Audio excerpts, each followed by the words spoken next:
It's Giles Brown. You're listening to Giles Brown on Talk Radio Europe, your voice in Spain. Will Buxton is a man who knows no introduction to those of you who know anything about F1. He has written a book.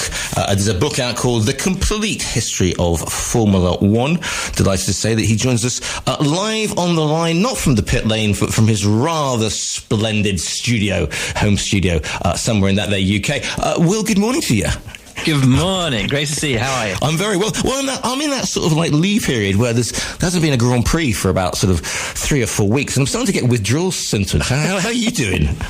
I'm actually really enjoying the break. I came down to your neck of the woods for a week of golf. Yeah. So we don't normally have a break at this part of the season. We normally have the August break when all the factories shut down. So this is really strange for Formula One, and it's wonderful because we've got 6 races left for the season. 3 of them are sprints. There's loads of points still on offer. 52 split Max and Lando going into the final 6 races. It's all to play for. So I think it's wonderful to have this little break just to reset ourselves before, and it's 2 triple headers in a row. So it's going to be hardcore for the drivers, for the teams, for everyone. You know, I normally think, there's too many races in a season, but the form that Lando showed and the fact that whatever they're bolting onto the side of Max's car isn't working, you know, we've got 6 races to go. If it was 8, if it was 10, you know, we could be really on a charge from the papaya monsters, couldn't we? Yeah, we could, but I still think we are, you know, but I've had this thing in my head since Miami, right at the start of the year when McLaren brought that massive upgrade package. And the paddock was all saying that McLaren's the car to beat. But it took McLaren longer than everybody else to realize that they were the car to beat. But they're now leading the Constructors' Championship.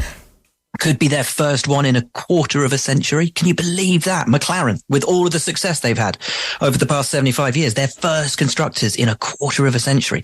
Wouldn't it be astonishing? Lando, in a season when he takes his first win, could be, you know, in the hunt, could take his first world championship. None of us saw this happening. Start of the season, we thought it was going to be another year of Red Bull, Verstappen, total domination like we saw last year, and everything has turned. Ferrari have had victories, could even beat Red Bull in the Constructors' Championship. Yeah. Mercedes have suddenly found where they've been going wrong with their car. There's so much to talk about this year. It's been brilliant. I mean, Brad Pitt's making his movie at the wrong time, because if he'd done this season, he's got Leclerc, the Monegasque, not since Chiron winning. Yeah. Exactly. See, the little face lit up there. That's a fairy tale, and that's the most beautiful. People go, why do we go to Monaco? We go to Monaco because motor racing is different, and it's great to see cars like that. Okay, not every circuit should be overtaken all over. You've got Ferrari winning at the Cathedral of Speed. Again, Tifosi going wild. We've got Sir Lewis Hamilton winning at Silverstone. That was glorious. Exactly. Yeah. There you go. You see, and we've got Red Bull imploding. I mean, you know, the evil empire, etc. Apart from like Spicegate, or we want to call it, but Adrian Newey going, Max making these rumbling noises, playing simulator games until 3 a.m, and saying, you know what, if I've done everything I need to do, I think I'll go home now. And then the shockwaves going through the sport. Yeah, and it's fascinating because Red Bull have lost Newey. They've lost Jonathan Wheatley, who's sort of the team manager. So he's the guy who really is the general on the ground at every weekend, who has, you know, created so much of what this team is. He's off to Audi at the end of the season. They've lost their head of strategy. Will Courtney's going to McLaren. And frankly, strategy is the one place I think this year where McLaren have really fallen short of the other teams. The behemoth that is Red Bull, that unstoppable machine, is not just crumbling. It, as you said, it is completely imploding. But you say behemoth, but you just mentioned a word there, Audi. Now, if you're just an F1 freak, then that means very little. You can go back to Auto Union in the 30s, but hey, you're racing. Yeah. Well, son of a racing driver. We can go back to Auto Union. Yeah, Rosemeyer. There we go. There's a name from the whatever. That's what Auto Union did. But if you look at what Audi did in and kids ask your parents, the British Touring Car Championships, when Audi came with Frank Biela, and they then transferred that into Le Mans, into the long distance sports car racing, and they absolutely dominated with their Audis there. Audi aren't going to sort of turn up and go like, you know, Aston Martin did, we're going to put a new thing in the whole situation. They are going to absolutely rule the roost, aren't they? I'm not sure, and I'm not convinced, because they're buying a team which so far this year has scored 0 points. So listen, if they were starting afresh, starting their own enterprise in Germany, doing it from the beginning and doing the Audi thing, I would share your sentiment. But the fact in order to get into Formula One, have had to buy an existing team, and that team at the moment is not great. They've got a massive job on their hands, like a huge job on their hands. They've got 12 months to turn it around. It's not going to be I don't think it's going to be as easy as Audi have had it in other championships. They're going to find it a real struggle. So I'm looking forward to seeing how they sort of step up to that challenge. So the book is called Grand Prix. It is. Well spotted. I mean, are you trying to are you preaching to the converted? Because an awful lot, and you and I, as we just mentioned, we can put our anoraks on and talk about our bobble hats. Yes, and talk about, I was there, I hang us straight, the V10 versus the V12. But a lot of the people got involved with F1 because of Drive to Survive, and there's a whole new tranche of fans that have come. Is this a sort of go-to guide? Is it saying, well, here's a little bit of the history beforehand? What's the purpose behind the book, Will? The real purpose behind it was exactly what you've said. There are so many of us who are complete motorsport nerds, but that nerdery came over decades of learning and watching and understanding. And if you come into the sport now as a brand new fan, there's 75 years of history to understand. And every weekend on our broadcasts, and any broadcast that you watch around the world, everything that the drivers are doing today is explained to you in the context of what happened in the past. So Ayrton Senna, Michael Schumacher, Jim Clark, Graham Hill, Juan Manuel Fangio, all these names, right?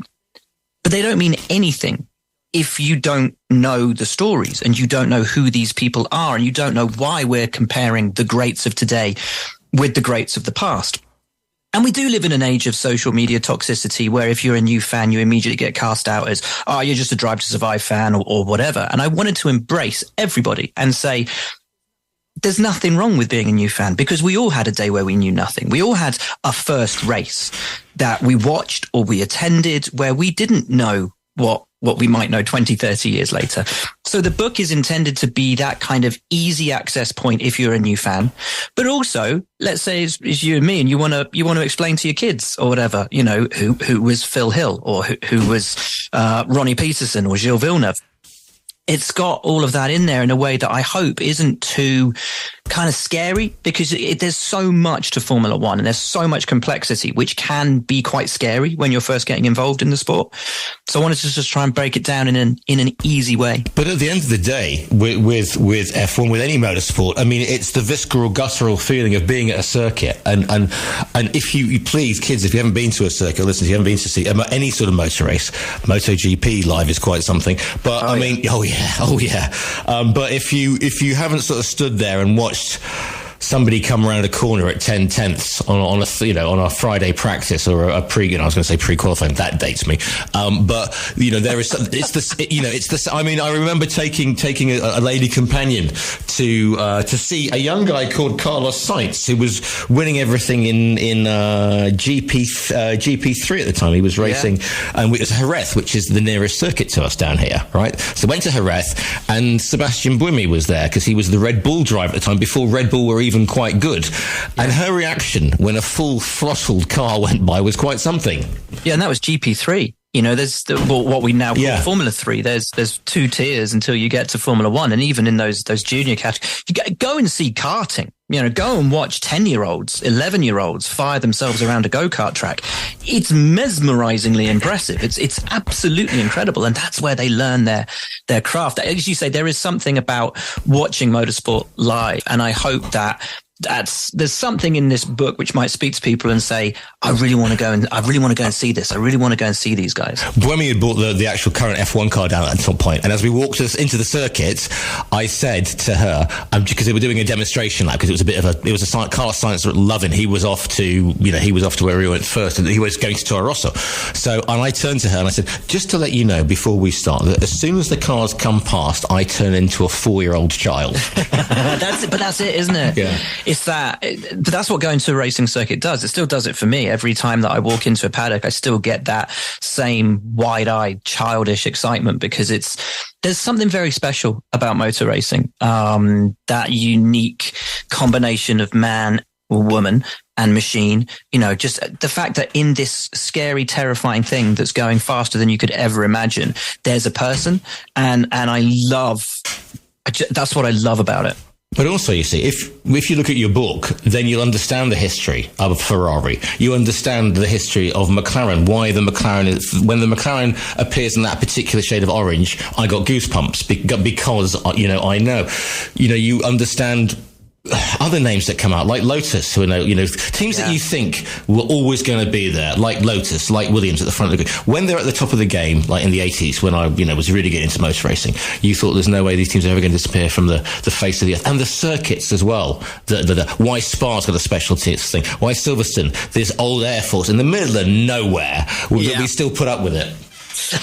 Exactly. I mean, again, if you've just started watching Formula One, you won't know, and you won't remember the days when McLaren were unbeatable, when Williams, not one of the fastest teams at the moment, they were the class of the field. They were where everybody wanted to race. It's an astonishing 75-year story, and I wanted to go back to the past, and I wanted to bring that history to people and tell them these incredible stories of these amazing teams and heroic racing drivers, and just get people excited about it. The one constant is as we say in this part of the world, the cojones that these people have to go out there and race. Because if you look at what was happening in the 50s, if you look at the 58 season, for example, where it's Musso, Castellini, Collins, and Portago dies in 57, but they 57. 57.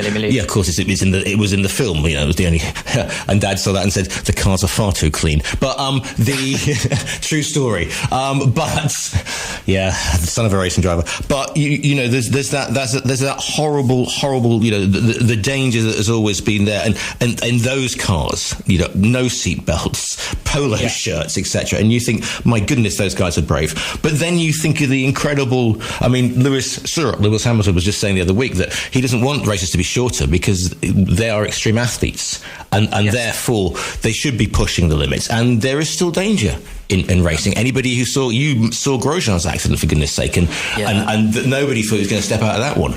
No, and that's it. These guys get into that car on a Sunday, and somewhere in the back of their mind is the thought that they're not going to step back out of it again, and they do live with the spectre of death. It's one of very few sports where they do. It's 10 years, thankfully, since we had a fatality in Formula One this year. Jules Bianchi, who was a very good friend. A lot of them will have raced with Jules. A lot of them raced against Jules. A lot of the next generation raced with Antoine Hubert, who sadly we lost in Formula 2 a few years ago.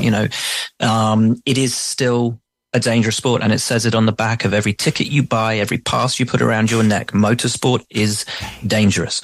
It will always be so. You can hurtle around a track at 250 miles an hour, but it's stopping that hurts. And these guys take their lives in their hands when they go out there to provide this incredible entertainment. As you say, it's the one thing that has been a fact of life all the way through the sport, right from the start all the way through to today. As Mario Andretti famously said on the passing of Ronnie Peterson, sadly, motorsport is also this. Yeah, indeed. I mean, the great what ifs. I mean, Jules Bianchi tip for greatness, and I think his route. It is one of the great what ifs. Peterson is one of the great what ifs as well. I mean, you've got me a list of people who should have been world champion, for example, Super Swede. When you come, so should we get our extra large bobble hats on in that case and say, well, I mean, how difficult it is, because you and I can probably sit here and talk until I'm doing this on a Monday morning. This could be Friday afternoon by the time we finish. I won't even talk about even then we'll only have got like a tenth of the way. Well, exactly, because forget PlayStation. I was getting the Waterborne stickers on my Skeletrix back in there. Those Brabhams were anyway. Exactly, but how difficult is it to sort of boil it down, if you like, and not go and make the book, the size of the Lord of the Rings on steroids? It's really tough. But I had in my mind from the outset what I wanted it to be in the order I wanted it to flow in. So it starts off with an explanation of everything that the sport is today from every conceivable angle that I could think of, how pit stops work, how the garage is set up, how the factories are set up, the rules and the regulations, the cars, how we travel around the world, how you get to Formula One if you're a driver, all those kind of things. And then a history of how the sport progressed through safety and the track evolutions and all of these kind of things. And then I wanted to break it down decade by decade. So you get a 2-page explanation of how each decade ran through. So that is the regulations, the politics, because there's so much politics in Formula One. And Jean-Marie Balest, for example. Yeah, always quite Machiavellian and exciting, and Bernie Ecclestone and Max Mosley and all those guys. The calendar, how that evolved, how the media representation of the sport evolved, how the point structure evolved, how the challenge for the drivers and the teams evolved over that decade. Then we tell the story of the decade through each champion. Then through a driver, as you say, who wasn't crowned champion, but who I believe had all the attributes of the greats. Then a couple of other drivers of note, and in almost every decade, there's a female driver that actually raced or competed in Formula One. I thought that was really important to get that messaging in. Then the teams that defined the decade, and one great race that really defined that era. And we do that 50s, 60s, 70s, all the way through to the present day. We get the 2020s in there. With Max Verstappen. If Lando Norris wins the championship this year, I'm going to have to rewrite the book. And then we can have a little look to the future. And where's the sport going? Where's the sport headed? And that's your 240 pages. Yeah, where's the sport going, where the sport's headed? And I mean, a lot for, old fuddy-duddies like myself, we can say, oh, God, great, it's coming to Madrid, but it's going to be another street circuit stroke park circuit. Nothing wrong with that. Hey, not circuit of Gilles Villeneuve works really, really well. But the focus on, we're seeing more and more street races because it's much easier for the bigwigs to go and have lovely hotels. And that's why everybody loves Hungary, because they can go to the circuit and can be back in central Budapest, whatever you want to call it, half an hour later and enjoying all the various activities you can get up to over there. So, yeah. I think one of the strengths that Formula E, the electric racing championship, has shown is that if you're trying to create a new fan base in a country that doesn't have one or an area that doesn't have one, city races work really, really well. And, for Formula One, going to a new country where you don't have a fan base. I remember we went to South Korea and they built the circuit down in Mokpo, which was a really sort of famous holiday retreat in South Korea.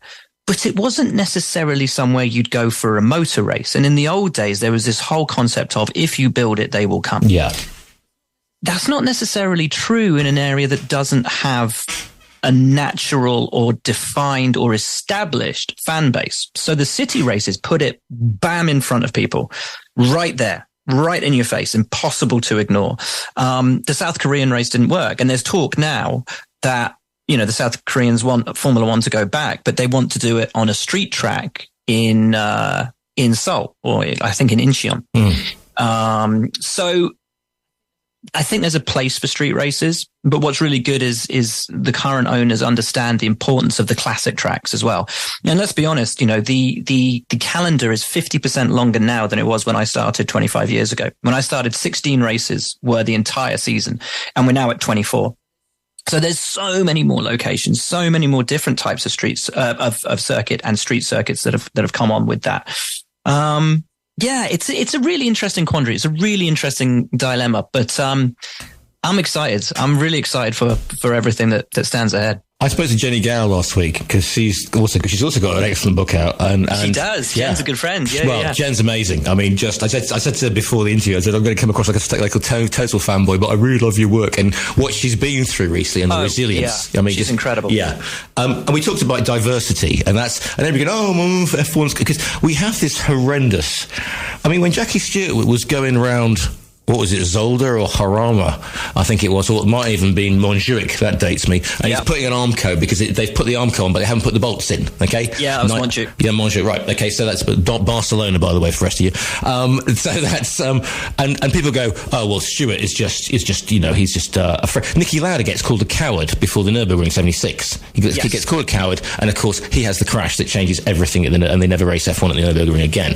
And we have that whole hairy-chested brigade saying, oh, well, it's back back in the days, James Hunt would never, and actually James Hunt would have, because he was one of the people protesting against the lax safety measures. And James was that driver who defined courage, because he was physically sick before every race, and he wasn't taking advantage of blondes whilst driving, and drinking champagne at the same time as winning a world championship, although others would let the urban myth go there. So this awful thing that we're going at the moment, like, oh well, we got rid of pit girls and of grid girls, and it's all about entertainment, and now again we've got diversity, and F1's gone woke, and there'll be women next. Well, you show that there's always been women in F1, and hopefully we will have more women in F1. Ever since the 1950s. Yeah. Sterling Moss and Juan Manuel Fangio thought Maria Teresa de Filippis was pretty nifty. Yeah. Pretty fast behind the wheel. There always has been. And the one great thing about motorsport, I think, is that it doesn't matter where you come from.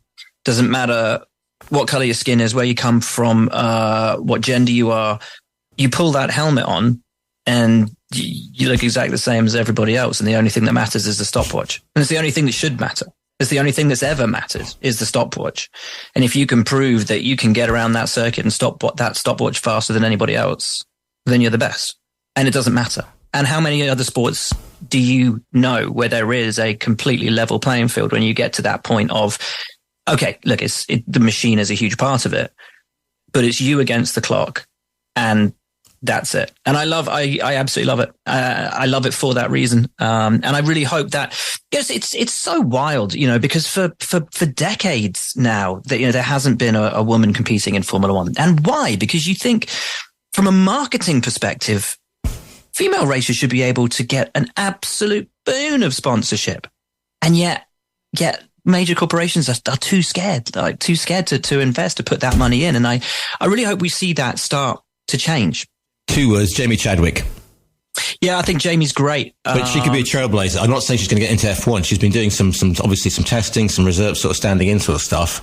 But she's doing great in America. Yeah. So she's gone out to race Indy NXT, which is what Indy Lights is now called. So essentially it's American Formula 2 on the way up to IndyCar, which is America's Formula 1. And she's doing great out there, but she had to completely change her physicality because there's no power steering on anything out there. So her first season, she was really, she did her first test at Barber Motorsports Park, which is a really physical roller coaster of a track. And I saw her after she'd done her first test, and she was like, oh my God, like it's really hard. And she has, and she came back this year in her second season in Indy NXT, and she's been winning races, taking pole positions. Like, she's doing great. She's just had her first IndyCar test, and they were super impressed with her. So I'm really looking forward to seeing what Jamie can do. There are a wealth of really talented girls coming through, like sort of Abby Pulling, Dorian Pan, Maya Verg. There's some really good girls coming through. And for those who say, "Oh, well, you see, we're missing a girl," it was so much better in the 60s and 70s. It's not the same anymore. Well, apart from what Lewis is going to be wearing in the paddock this week. But if you look at that, because people were saying, "Oh God, Timo Glock could be a dentist," and then Lewis Hamilton rocks up wearing that, and they could go, "Oh God, he's looking, why is he dressed like a normal person?" But people say, "Oh well, racing was much closer in the 70s and in the 60s." Well, if you look at Jim Clark, the way that he used to win races, basically take off from the front. See you next week. I almost said something else there, right? So that's and one of the races that I've talked about in the book. Jim has a problem. Well, he has a flat tire. Comes out a lap behind, overtakes the entire field, like catches up the lap, then overtakes the entire field, and then his car fails literally on the last lap, and he finishes third. I mean. Well, Peterson and Andretti with the lowest 78 blitzed everybody, and that's before you get to Senna and the McLarens and everything else. I don't think Formula One's ever been closer. And a lot of that is down to, we've got these great regulations now that essentially limit how much money you can spend. So if you're a Mercedes or a Ferrari, you can't just outspend your opposition. Mm. And they're also limited on how much development time they've got. So in the past, if you had more money than God, you could spend it and run your wind tunnel every second of every day, outspend, outdevelop the small teams. You can't do that anymore. So you have to be smart with how you spend your money and how you use your time. And a great like Mercedes, which went on the most dominant run the sport had ever seen. The regulations changed, bam, couldn't buy a win. Mm. And that's the whole point. They couldn't pay for it anymore. They couldn't just outdevelop or outspend their rivals because those limitations exist. we are consistently now seeing Q1 sessions when all 20 cars are out there covered by under a second for 20 cars. Like, I've never seen it this close. Okay, when the lights go out, the gaps will always tend to draw out a little bit, but we're seeing super close races. We're seeing proper battling, and we're turning up every weekend not knowing which car is going to be the fastest, and that is I think is the sign of a really healthy sport. Or who Magnussen's going to nerf off on the second corner. I mean, that's the basic, that's the Magnussen bingo. Yeah, I mean, we've only got a few more races with Kev. I know, so shame. Have to make the most of it while we've got it. Can we agree that this is a fascinating period, though, because we're in an era here where you didn't get, I mean, Fangio kept racing till he's into his 50s, okay? But we've now got Sir Lewis Hamilton and the blessed, and I'm in Spain, so Fernando Alonso is yes. a god, okay? And he is a god. My mate Peter Sundberg was going for a Minardi test, and they pulled him at Everett and saying, why is this kid 1 second faster than you? And he said, that kid is something fast, and his name was Fernando Alonso. The rest is history. But you've got these old lions who are still whacking in the victories and whacking in the wins and the performances. And then you've got this new generation coming up, and I mean, kids who are 17, 18. Yeah. And then you've got your midfield guy. You've got your Verstappens. You've got your Landos, George Russell, all that. So it's really a fascinating time. Yeah, because I still think of Max Verstappen as the new generation. Yeah. He's been in Formula One for 10 years and he's a 3-time world champion. And the likes of Carlos and Charles and Lando. And I think they're the kids. They're the new guys. They're not. They're the established stars now.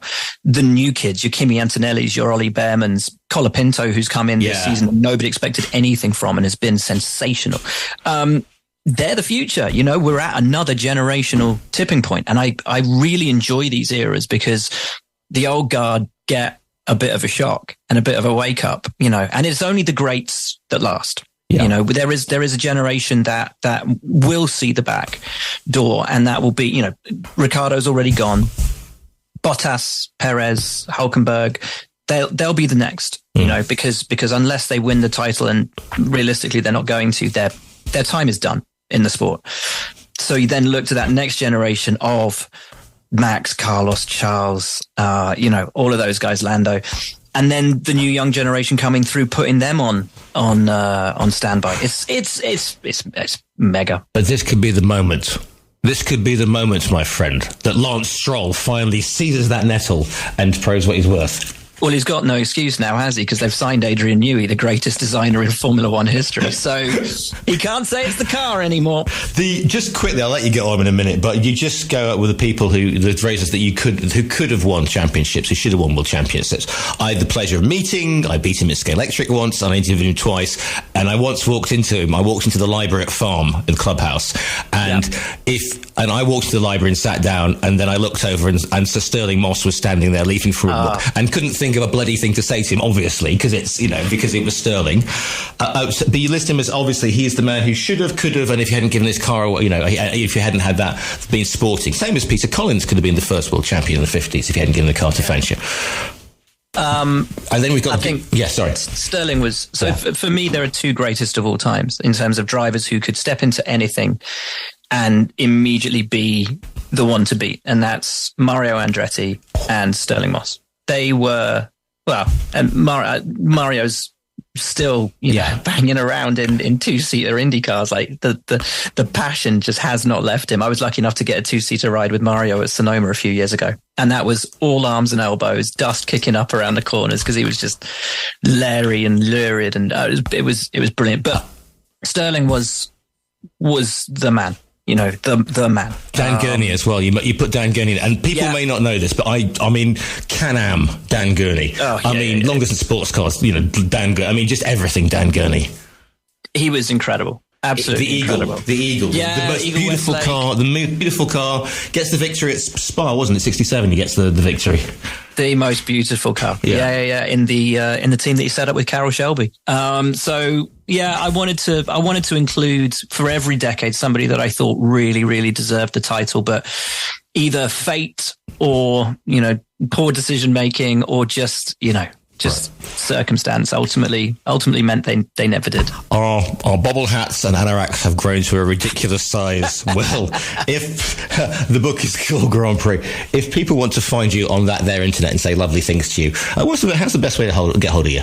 Oh, and please do, because the internet always says horrible things about me. So if you could say some nice things, that'd be great. At W Buxton Official on the Twitters. Are we still calling it that? I don't know. And Instagram. Right, then the book is called Grand Prix. I'm going to officially close this interview. I might just capture Will and hold him here until next Thursday and talk about nothing but Grand Prix. But Will Buxton, don't forget, listeners, you can also listen to this. You can also order the book via our own virtual bookstore. The book is called Grand Prix. It's by Will Buxton. Will, thank you so much for your time today. My absolute pleasure. It's been a joy.